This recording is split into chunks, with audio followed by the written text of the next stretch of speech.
Assalamualaikum warahmatullahi wabarakatuh. Apa kabar semuanya? Kali ini kita bahas tentang seri penelitian, yaitu metodologi penelitian kualitatif ya.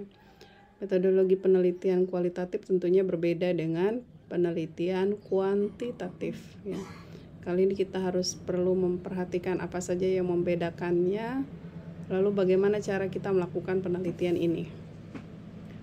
Oke, awal yang perlu kita ketahui bahwa metode penelitian kualitatif ini salah satu diantaranya yang membedakannya adalah cara pandangnya ya, bahwa metode penelitian ini lebih kepada makna ya, melihat makna. Ya, karena itu dalam prosedurnya, dalam caranya, pengambilan datanya pun akan berbeda dengan penelitian kuantitatif. Lebih spesifik kepada cara prosedur, jadi kalau kita akan bahas satu persatu katanya ya, metodologi penelitian itu artinya adalah bagaimana cara melakukan penelitian ya. Di dalam metodologi penelitian itu akan bertemu dengan metode, dengan teknik pengambilan data, dengan keabsahan data, dengan analisis data ya, itu kaitannya dengan metode penelitian ya. Jadi itu namanya metodologi penelitian ya. Jadi antara metode dengan metodologi penelitian ada kata bedanya logi ya. Logi itu artinya ilmu, lebih cakupannya akan lebih luas di dalam metodologi penelitian dibanding dengan metode penelitian ya. Kalau metode itu ya lebih kepada teknis prosedurnya ya.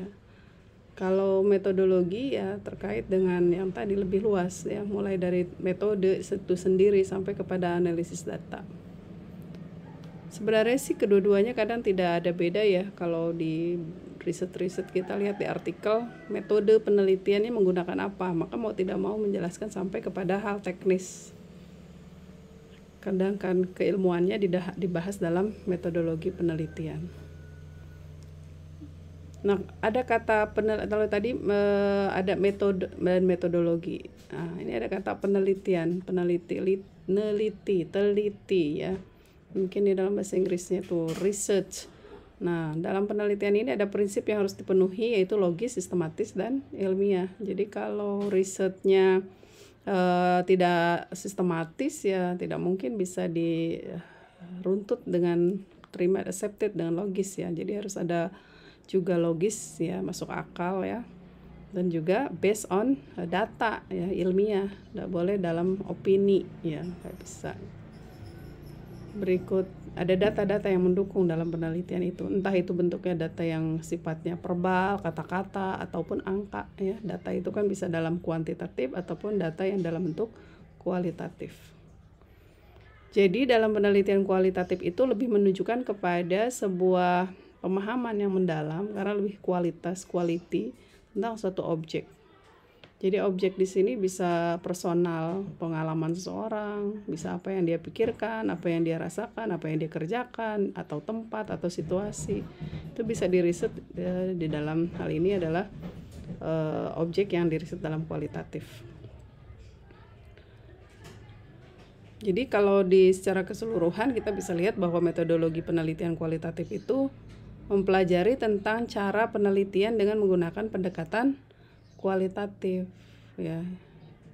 Pendekatan kualitatif itu seperti apa? Nah, nanti teman-teman akan lebih dalami lagi tentang penelitian kualitatif ya. Jadi kalau orang suka tanya, kenapa pilih metode penelitiannya kualitatif? Karena saya tidak bisa statistik misalnya. Kenapa pilih kualitatif? Karena lebih mudah, karena saya bisa menarasikan atau suka nulis gitu ya, banyak kata-kata yang bisa dituliskan ya. Itu sah-sah saja ya. Dalam penelitian kualitatif memang seperti itu, tidak ada analisis yang menggunakan statistik. Nah itu ya, jadi tidak perlu statistik yang rumit. Kalau di kuantitatif kan semakin advance analisisnya, semakin bagus ya, semakin keren lah. tentu disesuaikan dengan masalah yang mau diselesaikannya. Nah, di dalam penelitian kualitatif itu tidak memerlukan analisis statistik. Dan impact-nya juga karena kuanti itu kenali sampel populasi dan sampel berapa jumlah, siapa populasi, maka berbeda dengan kualitatif. Jadi tidak ada istilah populasi dan sampel.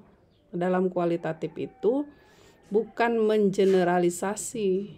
Kalau populasi dan sampel itu kan konsekuensinya di dalam sebuah penelitian, sampelnya diambil, hasilnya bisa digeneralisasi atas populasi tersebut. Kalau di kualitatif itu tidak seperti itu, ya, tidak mengenal istilah populasi dan sampel.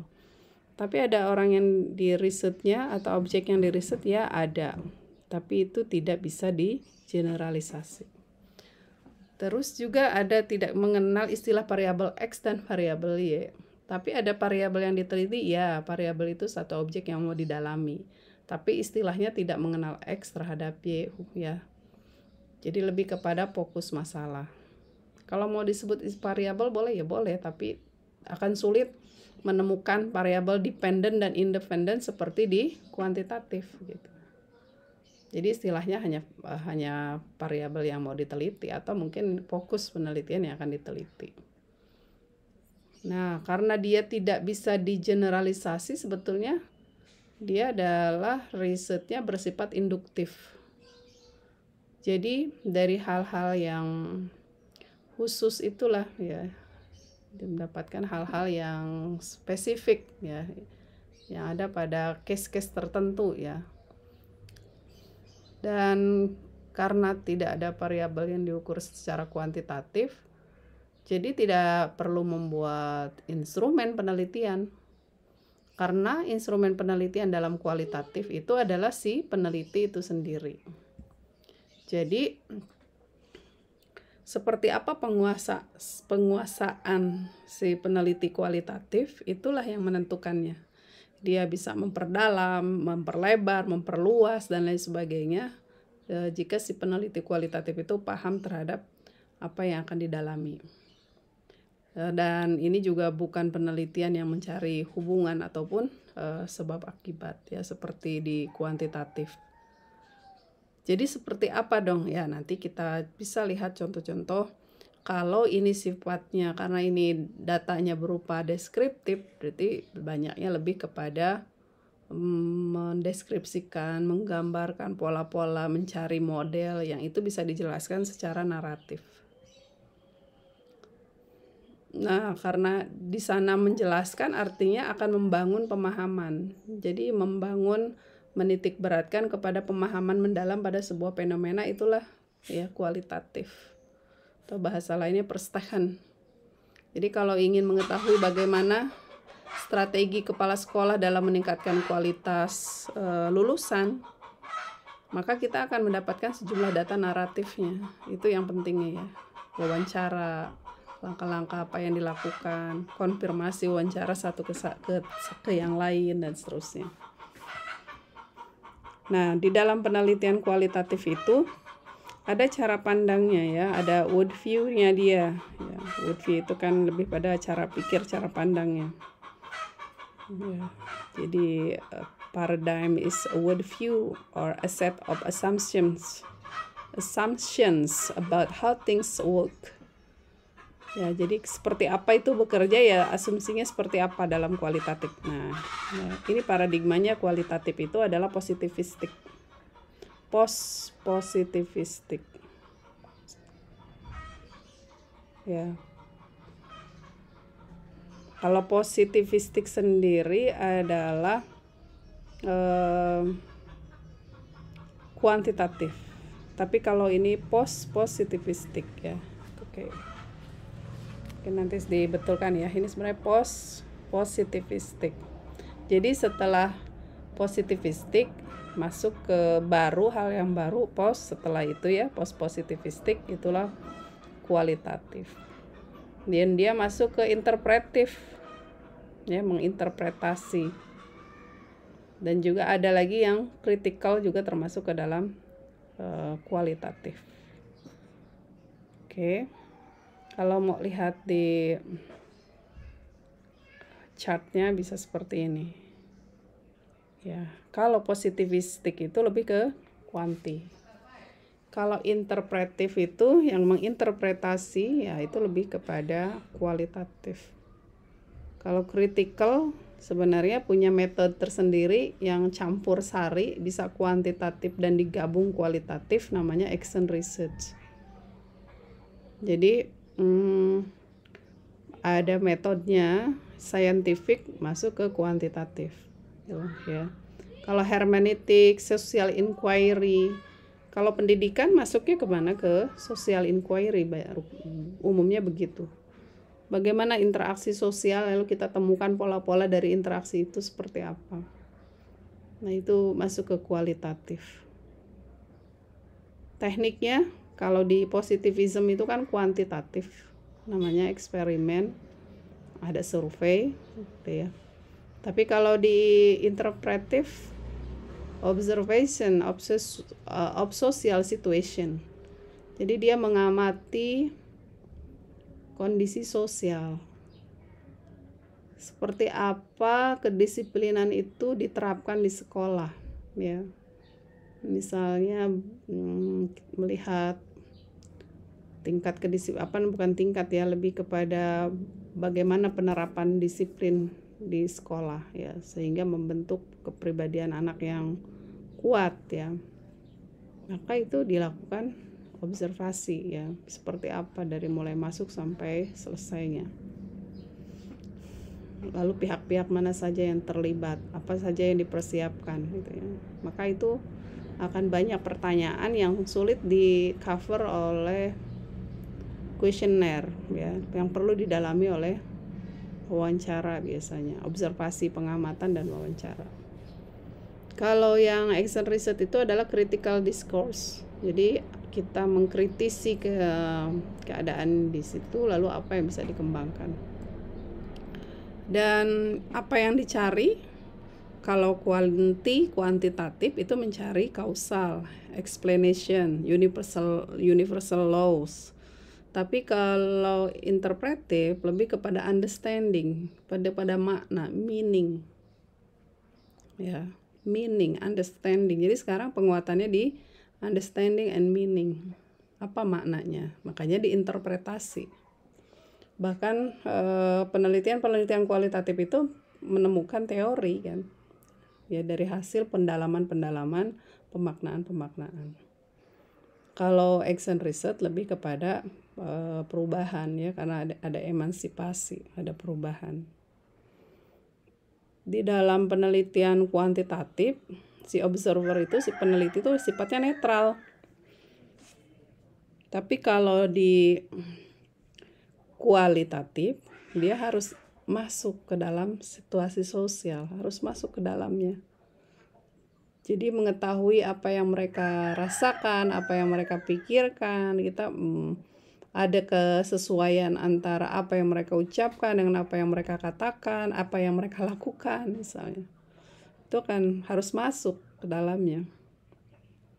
Nah, kalau di critical, di action research itu adanya partisipan, ya, ada change agent. Oke, dan seterusnya, ya, di dalam. Jadi kita akan bahas di penekanannya di kualitatif. Dia sulit untuk mengeneralisasi, ya, difficult to generalize, ya, beyond case. Investigate in natural setting. Ini ciri khasnya. Kita fokuskan di interpretif, ya. Apa investigate in natural setting? Artinya dia menginvestigasi dalam setting yang natural. Jadi masuk ke dalam satu konteks atau situasi sosial dan kita tidak membuat-buat itu, kita natural. Natural seperti kalau bahasa wawancara, duduk rapi, duduk tenang, berhadapan, itu mungkin orang akan duduk antara, ya, artinya ada gap gitu, itu akan sulit, akan kaku biasanya. Terlebih kalau misalnya rekamannya udah dimulai, belum dikondisikan, dicairkan suasana, mohon maaf izin merekam, udah makin kaku di awal-awalnya. Jadi kalau begitu seperti apa? Bagusnya di awal itu masuk dengan natural, dengan alami, gitu ya.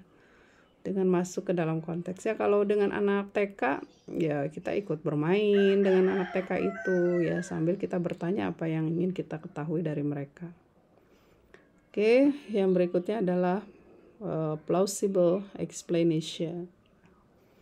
Jadi memverifikasinya bukan menjelaskan bukan ngetes hipotesis, bukan ya, tapi lebih kepada penjelasan, eksplanasi. Oke ya, itu kaitannya dengan paradigma dari penelitian kualitatif ya. Jadi sudah tahu ya, termasuk ke dalam mana interpretif gitu ya. Kualitatif itu masuk ke dalam paradigma interpretif. Apa ciri-ciri kualitatif? Ciri-ciri kualitatif sebenarnya banyak sekali ya. Dari yang tadi kita sebutkan beberapa juga sudah muncul kan. Seperti tidak bisa generalisasi. Ya, terus ada cirinya lagi tadi. Kalau kuantitatif pakai positivism, tapi kalau kualitatif interpretif atau post positivism itu ya, filsafatnya lebih kepada fenomenologi, konstruktivisme. Terus memaknai realitas itu adalah sebagai hal yang majemuk, ya, yang jamak, heterogen, bersegi, banyak dan berlapis. Ya memang rumit, ya tidak bisa prediksi, dideterminasi. Terus yang ciri berikutnya latarnya harus alamiah. Terus peneliti adalah instrumen penelitian yang utama yang tadi juga kita sebut ya, si peneliti itulah sendiri yang menjadi instrumen dalam penelitian kualitatif. Menggali emik. Jadi dalam penelitian ini adalah bukan mengedepankan etik, tapi lebih kepada emik, melihat kebenaran dari perspektif subjek yang kita teliti, tidak membawa apa yang kita bawa gitu ya. Jadi lalu menumbuh kembangkan empati di dalam kualitatif itu perlu. Kalau tidak empati akan sulit mendapatkan informasi dan data yang ada. Ya karena dia akan ada mekanisme pertahanan. Kalau ada satu yang tidak nyaman misalnya, atau apalagi menekan. Lalu mencari temukan pemahaman mendalam. Jadi mencari dan menemukan pemahaman mendalam dari subjek atau yang kita teliti, dari masalah yang kita teliti. Oke, yang tadi sudah ya. Terus apa lagi? Kritis terhadap teori ya. Karena di sana juga akan melihat teori-teori itu bisa dibangun dari konteks lapangan. Intersubjektivitas, jadi banyak subjektivitas yang harus kita intercorrelated, bukan namanya saling dipahami gitu ya, antar satu dengan yang lainnya. Jadi kalau pertanyaannya yang kita buat adalah pertanyaan bersifat terbuka. Jadi misalnya mengapa, bagaimana ya, itu lebih pertanyaan-pertanyaan terbuka. Apakah ya, kalau sederhananya. Oke, sampelnya purposif, desain terbuka dan fleksibel ya, karena desain itu bisa berubah-ubah maksudnya, tergantung kondisi nanti di lapangan. Sampelnya purposif, ya karena bukan sampel random. Kalau random adanya di kuantitatif, kalau di kualitatif purposif. Artinya purposif itu apa? Sesuai yang kita tuju, kita bertujuannya mau tanya siapa, mau tanya kepala sekolah ya langsung ke kepala sekolah, mau tanya ke guru bagian kurikulum misalnya, maka kita akan bertanya langsung ke sana. Bertujuan, purposif. Data dianalisis selama penelitian berlangsung. Nah, jadi catatan buat teman-teman kalau penelitian kualitatif ini bukan menunggu data selesai baru dianalisis, tapi ketika kita ambil data itu pun kita sudah mulai melakukan analisis. Maksudnya apa? Maksudnya adalah ketika dapat informasi, kita akan bertanya-tanya, informasi ini sudah cukup atau belum ya? Oh, ternyata ada pihak lain yang harus saya dalami. Nah, itu muncul ketika kita baru wawancara dengan satu orang, X misalnya. Ketika mendapatkan informasi, dia mengatakan bahwa misalnya bla bla bla bla, dan ini berhubungan dengan pihak lain. Nah, itu pihak lain bisa kita confirm. Itu hasil apa? Hasil analisis waktu kita wawancara sebenarnya. Pada wawancaranya belum selesai gitu ya. Catatan kualitatif sebagai sumber data untuk dianalisis. Nah, ini satu hal yang penting dalam penelitian kuanti, itu kan ada angka-angka kita transkrip ke Excel. Tetapi dalam kualitatif nggak ada angka, adanya catatan wawancara, catatan observasi, dan itu harus ada, dilampirkan. Kalau dalam penelitian tuh ditunjukkan datanya. Ya, wawancara dengan si A, pertanyaannya apa, jawabannya apa, ya, ditranskrip, disalin jawabannya. Lalu keabsahan data ya, bukan instrumennya, datanya ya diabsahkan, artinya dilakukan istilahnya triangulasi atau dan lainnya. Pentingnya pengamatan dan wawancara ya, karena modal utama kualitatif itu adalah observasi dan wawancara. Kalau kuesioner, survei itu namanya kuantitatif namanya, karena mengambil jumlah data yang banyak.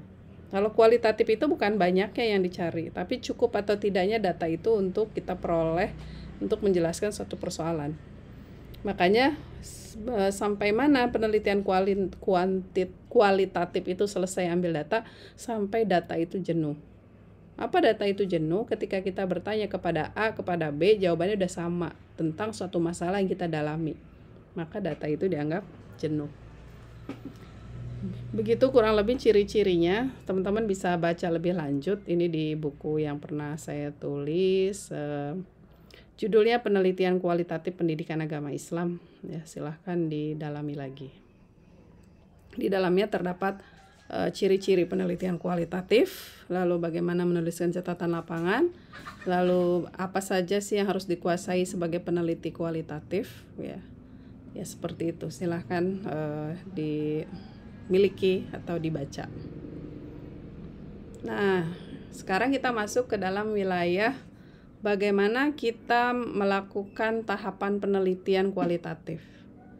Seperti penelitian-penelitian pada umumnya, ya. Mau melakukan penelitian itu diawali dengan perencanaan. Jadi sebelum datang ke lapangan, sebelum ambil data, kita harus ada yang namanya perencanaan, atau kita istilahkan pra-lapangan. Kita nyusun proposalnya, kan, menyiapkan izin dan lain sebagainya. Ya, menyiapkan pedoman wawancara. Walaupun tidak ada instrumen, tapi ada wawancara, maka ada baiknya kita menyiapkan pedoman wawancara. Jadi di dalam proposal itu sudah lengkap lah, ya. Lalu berikutnya, pergilah ke lapangan, lakukan pengumpulan data. Setelah itu data itu diapakan? Dianalisis dengan cara kualitatif. Itu seperti apa? Ada banyak data yang kita peroleh, maka kita perlu yang namanya reduksi dan mengkategorisasi data. Jadi tema-tema apa yang keluar di dalam catatan lapangan itu, dan itulah yang nanti kita laporkan, ya. Pelaporannya tentu mengikuti apa yang kita tuju. Kalau misalnya artikel, ya bentuknya mungkin lebih singkat. Kalau untuk keperluan studi S1, S2, S3 tentu menyesuaikan, ya, seperti apa tesis, skripsi, tesis, dan disertasi. Nah, dalam tahap lapangan itu apa ya tadi saya katakan, menyusun rancangan, ya, memilih lapangan tuh lokus penelitiannya di mana, ngurus perizinan, menjajaki dan menilai lapangan, atau bahasanya kita tahu kondisi lapangan itu seperti apa, ya. Ada preliminary research-nya lah, ada penelitian pendahulunya di tempat itu. Jangan sampai proposalnya udah disusun, pas ke lapangan tidak sesuai. Ya paling tidak sudah mendapatkan gambaran terkait dengan lapangan yang akan kita teliti. Ada tahap kegiatan di lapangannya. Apa tahap kegiatannya? Kita berarti udah masuk ke dalam pengambilan data. Jadi ada latar penelitian dan persiapan diri. Ya, seperti apa memasuki lapangan itu. Kalau Bapak Ibu riset di tempat yang sudah biasa, ya mungkin di tempat yang familiar, di tempat Bapak Ibu sendiri atau teman-teman sekalian, maka tentu tidak payah, tidak repot untuk mempersiapkan diri seperti apa. Tapi bagi riset kawan-kawan di tempat yang sesuatu yang baru, misalnya di satu pedalaman, satu daerah tertentu, maka kita harus tahu betul seperti apa kondisi budaya dan adat istiadat di sana. Lalu berikutnya penting itu untuk menjalin kedekatan, keakraban, namanya rapport. Ya, jadi kalau sudah akrab itu biasanya orang tidak akan canggung untuk menyampaikan informasi. Kalau di situ menggunakan bahasa-bahasa tertentu, bagus juga kita mengetahui bahasanya ya. Kalau di penelitian-penelitian yang etnografi misalnya, satu etnis itu ya, mau melihat tentang apa ya, perlu juga kita pahami bahasanya. Lalu mengumpulkan data itu dengan cara yang tadi, buat catatan lapangannya, lalu analisis lapangan, analisis data di lapangan maksudnya. Nah, terakhir analisis dan pelaporan. Bagaimana caranya teman-teman menemukan tema-tema yang muncul dari penelitian yang dilakukan?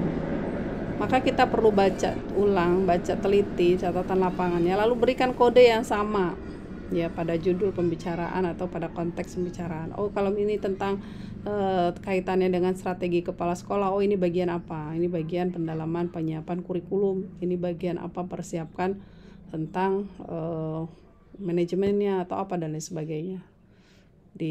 Disesuaikan dengan temuan-temuan di lapangan. Lalu ada tema-tema yang kita angkat ya. Dan berikutnya adalah membaca kepustakaan yang relevan untuk menganalisis ini. Ya, jadi tema-tema kita tuh apakah ada didukung oleh penelitian yang lain atau membantah penelitian yang lain. Untuk pembahasan biasanya ini ya. Kalau ini kan hasil, yang ini untuk pembahasan.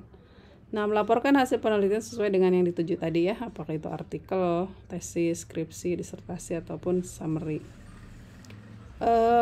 Ini saja dulu sementara terkait dengan penelitian kualitatif.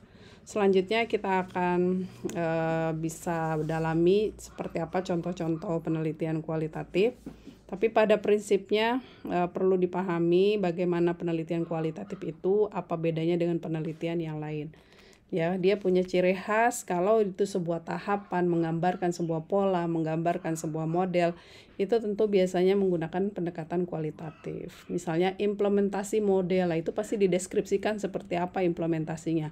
Strategi kepala sekolah dalam, itu biasanya dideskripsikan seperti apa strateginya. Jadi kualitatif itu lebih kepada mendeskripsikan fenomena.